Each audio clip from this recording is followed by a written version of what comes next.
ತಿನ್ನೋಕೆ ಅನ್ನ ಇಲ್ಲ ಪಾಕಿಸ್ತಾನಕ್ಕೆ, ನರಿ ಬುದ್ಧಿ ಬಿಡಲ್ಲ.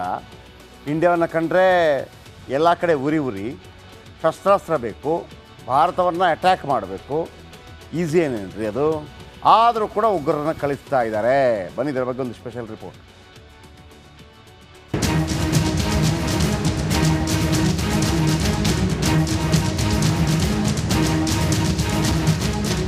ಜಮ್ಮು ಕಾಶ್ಮೀರದಲ್ಲಿ ಉಗ್ರರ ಉಪಟಳ ಹೆಚ್ಚುತ್ತಲೇ ಇದೆ.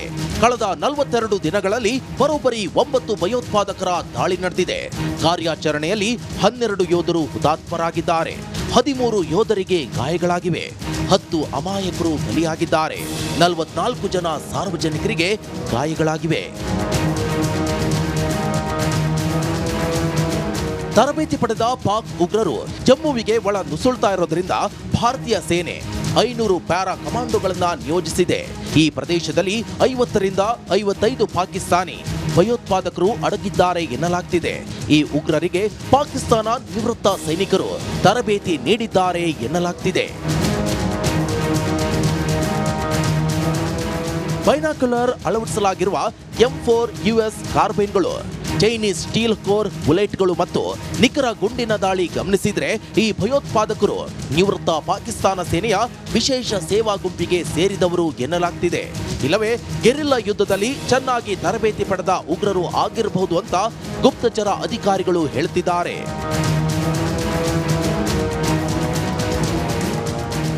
ಭಾರತೀಯ ಸೇನಾ ಮುಖ್ಯಸ್ಥ ಜನರಲ್ ಉಪೇಂದ್ರ ದ್ವಿವೇದಿ ಇಂದು ಜಮ್ಮುವಿಗೆ ಭೇಟಿ ಕೊಟ್ಟು ಭದ್ರತಾ ಪರಿಸ್ಥಿತಿ ಪರಿಶೀಲಿಸಿದ್ದಾರೆ. ಜುಲೈ 16ರಂದು ದೌಡಾ ಜಿಲ್ಲೆಯಲ್ಲಿ ಉಗ್ರರ ಜೊತೆಗಿನ ಎನ್ಕೌಂಟರ್ನಲ್ಲಿ ಕ್ಯಾಪ್ಟನ್ ಬ್ರಿಜೇಶ್ ಥಾಪಾ ಸೇರಿದಂತೆ 4 ಯೋಧರು ಹುತಾತ್ಮರಾದ ನಂತರ ಸೇನಾ ಮುಖ್ಯಸ್ಥರು ಮೊದಲ ಬಾರಿಗೆ ಕಣಿವೆ ನಾಡಿಗೆ ಭೇಟಿ ಕೊಟ್ಟಿದ್ದಾರೆ.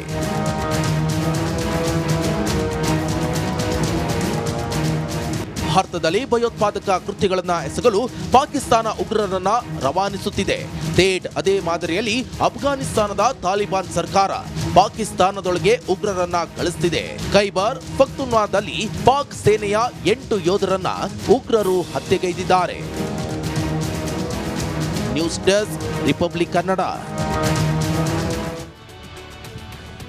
ಓಕೆ, ಇವಿಷ್ಟು ಇದನ್ನದ ಕರ್ನಾಟಕ ಪ್ರೈಮ್ ಟೈಮ್. ನಾಳೆ ಇದೇ ಸಮಯಕ್ಕೆ ಮತ್ತೆ ಭೇಟಿಯಾಗೋಣ. ರಿಪಬ್ಲಿಕ್ ಕನ್ನಡ, ಇದು ನಿಮ್ಮ ಧ್ವನಿ. Happy weekend. ಸರ್ವೇ ಜನ ಸುಖಿನೋ ಭವಂತು. ಶುಭರಾತ್ರಿ. ಮೂಡ ಮೂಡ ಮೂಡ ಮೂಡಾದಲ್ಲಿ ನಿವೇಶನ ಪಡೆಯದವನೇ ಮೂಡ. CM ಸಿದ್ದರಾಮಯ್ಯ ಅವರಿಗೆ ಮೂಡ ಅಕ್ರಮ ಆರೋಪ ಭಾಳ ದೊಡ್ಡ ಮಟ್ಟದಲ್ಲಿ ತಲೆಬಿಸಿ ಆಗ್ತಾ ಇದೆ. ಇದನ್ನೇ ಅಸ್ತ್ರವಾಗಿಸಿಕೊಂಡು ದೋಸ್ತಿ ಪಡೆ ಮೇಲಿಂದ ಮೇಲೆ ಮುಗಿ ಬೀಳ್ತಾ ಇದೆ. ಇದೇ ಹೊತ್ತಲ್ಲಿ ಮತ್ತೊಂದು ಆರೋಪ ಕೇಳಿ ಬಂದಿದೆ.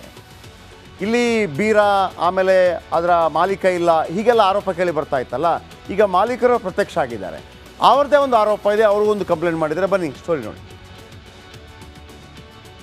ನಮ್ಮ ಚಿಕ್ಕಪ್ಪ ದೇವರಾಜು, ನಮ್ಮ ಚಿಕ್ಕಪ್ಪ ಅವರು ಮಾಡಿರೋದು. ನನ್ನ ತಾತ ಜವರಯ್ಯ, ಅವ್ರಿಗೆ 3 ಜನ ಮಕ್ಕಳು, ಮಲ್ಲಯ್ಯ, ಮೈಲಾರಯ್ಯ, ದೇವರಾಜು. ಮಾಧ್ಯಮದಲ್ಲಿ ಬಂದು ನೋಡುವಲ್ಲ, ಯಾರೋ ಮಲ್ಲಿಕಾರ್ಜುನ ಅವರು ಮಾಡಿದಾರಲ್ಲ, ಅದನ್ನು ನೋಡಿ ಗೊತ್ತಾಯಿತು. ದೇವರಾಜು ಅವರು ಜಮೀನು ಮಾಡಿದ್ದಾರೆ. ಆಸ್ತಿ ಮಾರೋ ನಮಗೆ ಗೊತ್ತಿಲ್ಲ, ಅದೇ ಮುಖಾಂತರ ಗೊತ್ತಾಗಿದೆ. ನಮಗೆ ಮಾಡಿದ್ರೆ ನಮ್ಗೆ ಪರಿಹಾರ ನಮಗೂ ಸಿಗ್ಬೇಕು. ಅದರಲ್ಲಿ ಮಾಡಿರೋದು ಗೊತ್ತಿಲ್ವಲ್ಲ ನಮಗೆ, ಮಾಧ್ಯಮ ಮುಖಾಂತರ ಗೊತ್ತಾಗಿದೆ ನಮಗೆ. 3 ಎಕರೆ 16 ಗುಂಟ ಜಾಗ ಯಾರ್ದು? ಮುಖ್ಯಮಂತ್ರಿಗಳ ಪತ್ನಿದು. ಮುಖ್ಯಮಂತ್ರಿಗಳ ಪತ್ನಿ ಏನು ಮಾಡಿದರು? ಮೂಡ ಕೊಟ್ಟರು.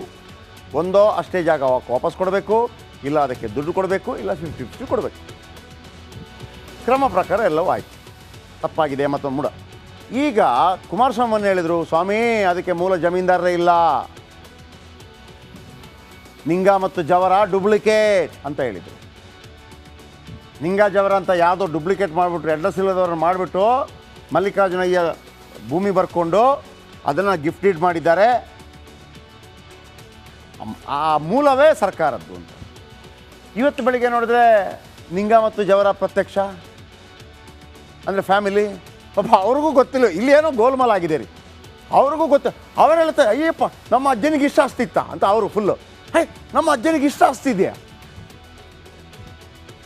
ಮೂಡ ಅಕ್ರಮದ ಮೂಲ ಮಾಲೀಕರು ನಿಂಗ ಮತ್ತು ಜವರ ಅಂತೇಳಿ ಅಲ್ಲಿ ಡಾಕ್ಯುಮೆಂಟಲ್ಲಿ ಇರೋದು. ಈಗ ಅಲ್ಲಿಗೆ ಬರ್ತೀನಿ. ಇದು ಅವರ ಅಂತ ಒಬ್ಬ ವ್ಯಕ್ತಿ ಇದ್ದ, ಅವನ ಹೆಸರಲ್ಲಿ ಡೂಪ್ಲಿಕೇಟ್ ಮಾಡಿದ್ರಾ ಅಥವಾ ಒರಿಜಿನಲ್ ಅವರೇನಾ? ಈ ಡೌಟ್ ಇದೆ. ಜವರನಿಗೆ ಮಲ್ಲಯ್ಯ, ಮೈಲಾರಯ್ಯ, ದೇವರಾಜ 3 ಮಕ್ಕಳು. ಮಲ್ಲಯ್ಯ, ಮೈಲಾರಯ್ಯ, ದೇವರಾಜ 3 ಮಕ್ಕಳು. ಈಗ ಖ್ಯಾತ ತೆಗಿತಾ ಇರೋದು ಇವ್ರ ಮಕ್ಕಳು. ಮಲ್ಲಯ್ಯ, ಮೈಲಾರಯ್ಯನ ನಂತರ ದೇವರಾಜಿಗೆ ಭೂಮಿ ಬರುತ್ತೆ 3 ಮಕ್ಕಳಲ್ಲಿ. ದೇವರಾಜಗೆ ಭೂಮಿ ನೀಡಲು ಅಣ್ಣನ ಮಕ್ಕಳು ಒಪ್ಪಿರ್ತಾರಂತೆ. ಇಬ್ಬರು ಇರ್ತಾರಲ್ಲ, ಯಾರು? ಮಲ್ಲಯ್ಯ, ಮೈಲಾರಯ್ಯ, ದೇವರಾಜ ಭೂಮಿ. ಅಣ್ಣನ ಮಕ್ಕಳು ಎಲ್ಲ ದಾಖಲೆಗಳಿಗೆ ಸಹಿ ಹಾಕಿರ್ತಾರೆ. ಇದೇ ಭೂಮಿ ದೇವರಾಜರಿಂದ ಮಲ್ಲಿಕಾರ್ಜುನ್ಗೆ ಮಾರಾಟ ಆಗತ್ತೆ. CM ಸಿದ್ದರಾಮಯ್ಯ ಪತ್ನಿಯ ತಮ್ಮ ಮಲ್ಲಿಕಾರ್ಜುನ್ ಇವರಿಂದ ತಗೊಂಡಿದ್ದು ಅಂತ. ಮಲ್ಲಿಕಾರ್ಜುನ್ಗೆ ಮಾರೋ ಮುನ್ನ ಮೂಡಾಪಾಲಾಗಿತ್ತು ಭೂಮಿ ಆರೋಪ. ಮೂಡಾದಿಂದ ಹೆಂಗೆ ತಗೊಂಡ್ರಿ ನೀವು? ಆದರೂ ದೇವರಾಜ್ ಭೂಮಿ ಮಾರಾಟ ಮಾಡಿದ್ನ.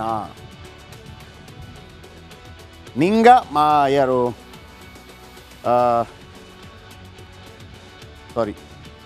ಜವರ ನಿಂಗ ಒರಿಜಿನಲ್ ಮಾಲೀಕರು ಇಲ್ಲಿ ಹೇಳೋ ಪ್ರಕಾರ.